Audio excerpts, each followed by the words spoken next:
The short explanation is, imagine a bunch of people who like yoga getting together with a bunch of people who like guns. I joked with everyone I made friends with that I would not leave, and then I ended up never leaving. So this year, what brought me here is PorcFest. Should I do a long answer or a short answer?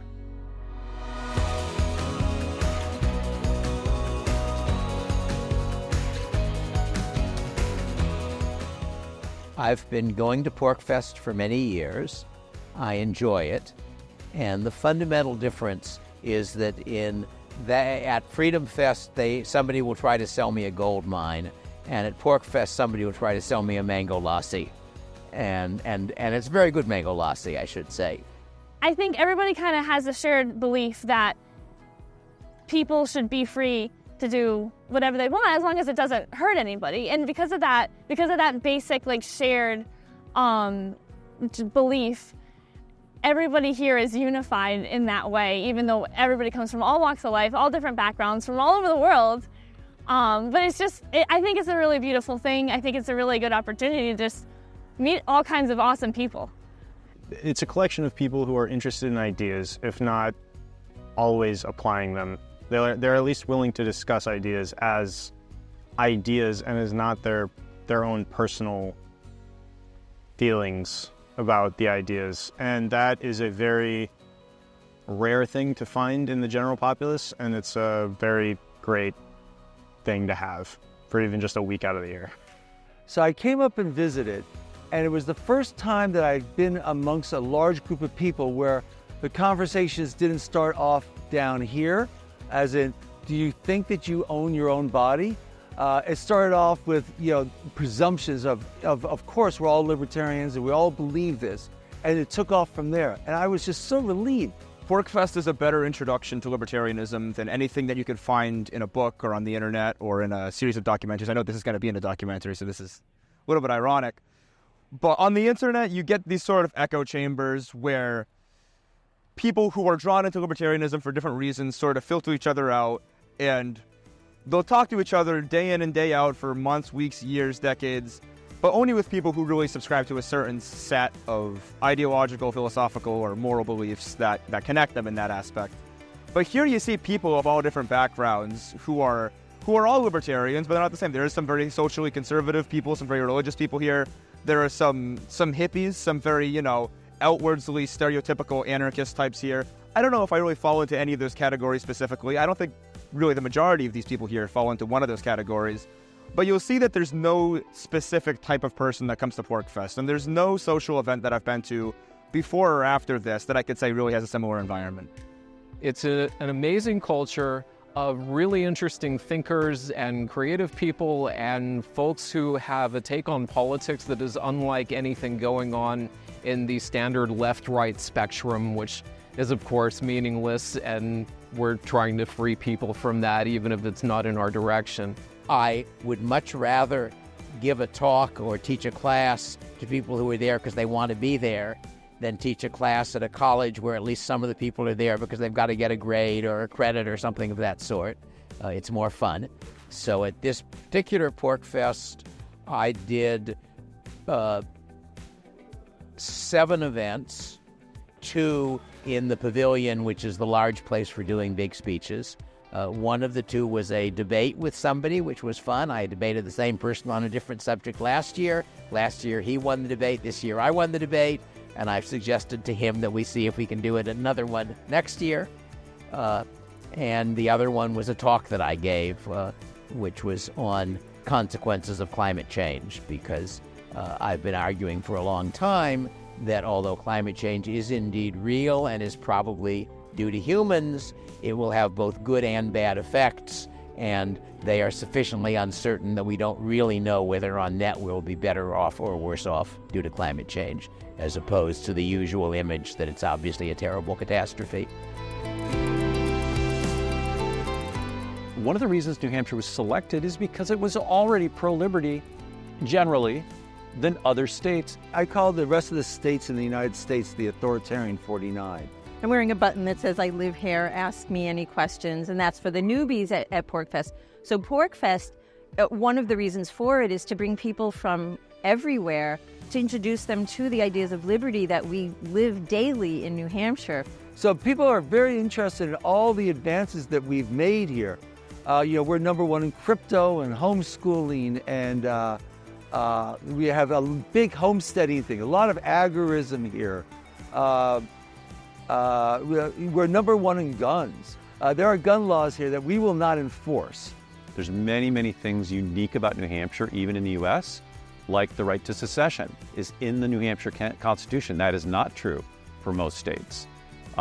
New Hampshire seceded before the Declaration of Independence. Part of New Hampshire in the north was a separate country for many, many years called the Indian Stream Republic. There's even a liquor today being sold called the Indian Stream Republic. You can see where it's not hard to catch natives doing pro-liberty things, even if they're not deep in Mises or the Chicago School or the Ethics of Liberty. You can see where if we're going out of our way to make friends, they're more likely to move in our direction, or at least be less vitriolic than they might otherwise be. Well, something I think that doesn't get emphasized enough about New Hampshire and about the libertarian movement here in general is the community. It's not the freedom to influence local elections. It's not the fact that we're more than a 3% minority like we are anyplace else. It's the fact that you have friends and neighbors who actually know you, who are willing to come and help you. I moved here only 1 year ago, but I already know dozens of people.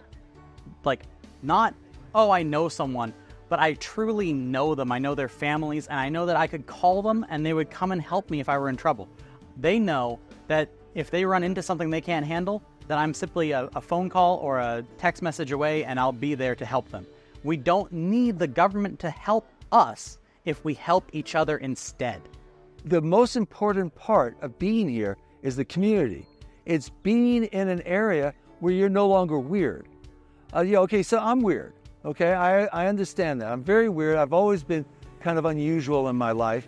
But, for libertarianism, where you're saying we ought to treat each other peacefully, we ought to treat each other with win-win, we ought to treat each other with respecting their self-ownership, we ought to be allowing all relationships to be voluntary and consensual. You think about that and you go, well, of course. Why wouldn't that be? How could you deny that? And yet, out in the authoritarian 49 or in the other countries, that is not assumed. It is actually the opposite is assumed. You cannot have a libertarian society without libertarians.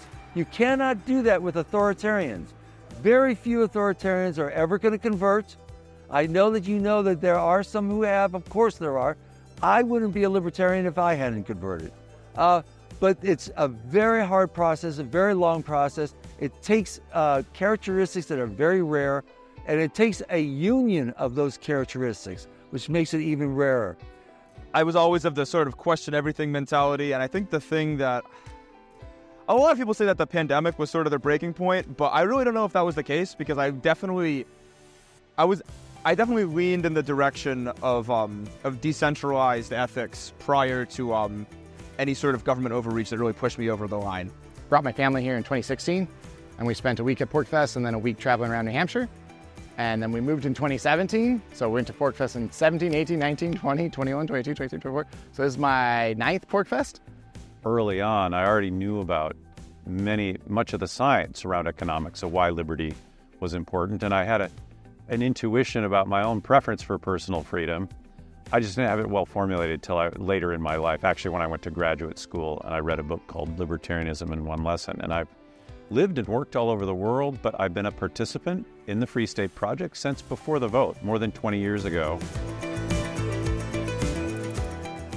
Practical anarchy, practical ways to achieve liberty. This book basically explains how when you go to the airport and TSA searches you without probable cause, how we got to that point. It really all comes down to empowerment in ourselves and being the author of our story, like the authority in our life. And people are pretty open to that in general as well. It doesn't involve politics. It doesn't involve words that'll trigger them and stuff necessarily, but if you walk that path and you go to, move towards taking responsibility for your own life, you can't help but shift in a much more libertarian anarchist direction, because if you're responsible for yourself and I'm responsible for myself and everyone else is responsible for themselves, then how could anyone possibly have the right or even ability to run somebody else's life? I had a talk earlier this week about using trustworthy, ethical AI to increase influence in New Hampshire, either recruiting more libertarians to New Hampshire, like we hope you German speakers want to come not only visit, we'd like you to come permanently. I helped some Germans come up a couple of years ago. 2 years ago, I brought in a guy named Ali. He needed a place to stay and a way to get up to Porkfest. So I had a spare room and brought him in. And then later he recruited Max to come with him, and they've been repeats every year since. The atmosphere is really nice. I have fallen in love with New Hampshire, and I also met the people I got to know online in person. And yeah, I thought it was awesome. And then I contacted Max and said, hey, what do you think about Porkfest next year? And he said yes, but he was a bit hesitant at first. But in the end, we did it, and it was a great decision. It was during a time when I was already looking for libertarian groups. So, first at home in Germany, and it was during Corona. And then I stumbled upon Ali. Yeah, and now I'm running around organizing lectures. I help people with setting up their first Monero wallets, and I actively discuss cryptocurrencies with others.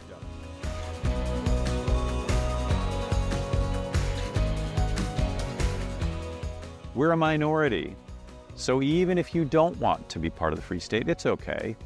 Wouldn't you like to have a short vacation with people that share your values and you can live slightly more free? Even as a visitor, you can open carry here. You can go by, I don't drink, I don't smoke, but hey, it's no problem. If you want to do certain freedoms that are just impossible in a German-speaking country and you're watching this, you can do it on vacation at least. And we sure hope you have such a good time that you want to stay. A lot of people might be kind of hesitant to come because they're like, oh, well, I don't know a lot about the Free State Project, or I don't know if I completely share those ideals. But I think the message I would say is, get out of your comfort zone sometimes, experience things, meet people, maybe you'll challenge your beliefs, maybe you'll challenge theirs, but both of you will gain things out of it. You'll become more well-rounded. You'll know more about the world, know more about your fellow man. So a concentration strategy says, God bless all you other people who want to live in an authoritarian society. We're not going to change you. But the few, the very few who see the beauty of libertarianism, and the very few who love it so much that they actually want to live for part of their life in that type of society, come here and help us build it. This is the place that we're building it. So build it here with us. I believe liberty is possible. We have to focus on it, and Porkfest is one of the best ways of seeing that all these people are here to try to live free, and that includes the Germans and the people across the sea and the people who otherwise don't have access to this kind of thing. So it's a fun place. You can wander around and somebody is selling Indian food that they're making at their campsite, and somebody else has got some kind of barbecue, and someone else has something else, and quite a lot of people have chocolate chip cookies, which I'm fond of, and there are a lot of kids and a lot of dogs and a fair number of babies. As best I can tell this year, the kids outnumber the dogs and the dogs outnumber the babies.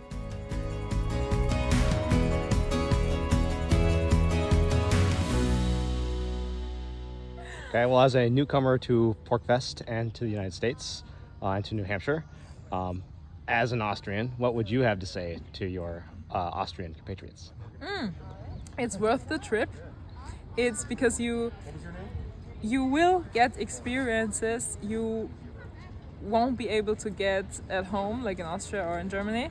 So that is something no one can take from you ever. And you'll have connections that no one can take from you ever again.